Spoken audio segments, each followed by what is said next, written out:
বিসমিল্লাহির রহমানির রহিম। জাবালে নূর চ্যানেলের পক্ষ থেকে স্বাগতম। আসসালামু আলাইকুম। সম্মানিত দিনদার ভাই বোন বন্ধুরা, শত্রু দমনের আরও একটি আমল নিয়ে হাজির হয়েছি।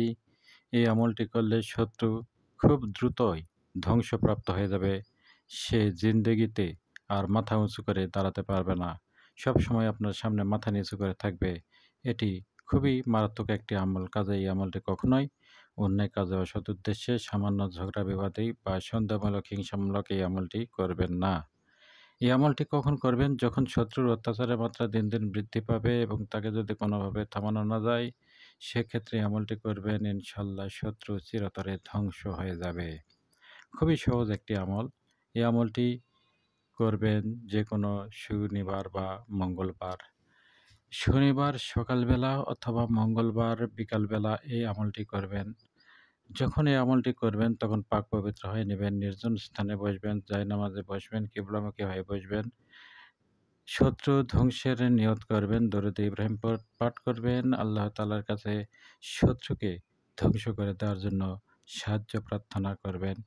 এরপর এই নকশাটি আপনি সাদা কাগজে মেশক জাফরান কালি দিয়ে লিখবেন। লেখার পর এটি ছোট্ট করে ভাঁজ করে নেবেন। আরেকটি কথা, এই নকশাটি, এই আয়াতটি লেখার পর নিচে শত্রুর নাম, শত্রুর পিতার নাম লিখবেন। লেখার পর এটি ছোট্ট করে ভাঁজ করে নেবেন এবং এটি কোনো মাদুলিতে ভরে নেবেন। এরপর এটি পুরাতন কোনো গাছে, যে গাছ প্রায় ৩০-৪০ বছর আগেকার বা আরও বেশি আগেকার, এরকম পুরাতন কোনো গাছ থাকলে সেই গাছের ডালে এই নকশাটি কালো ধাগা দিয়ে বা কালো সুতা দিয়ে বেঁধে দিবেন।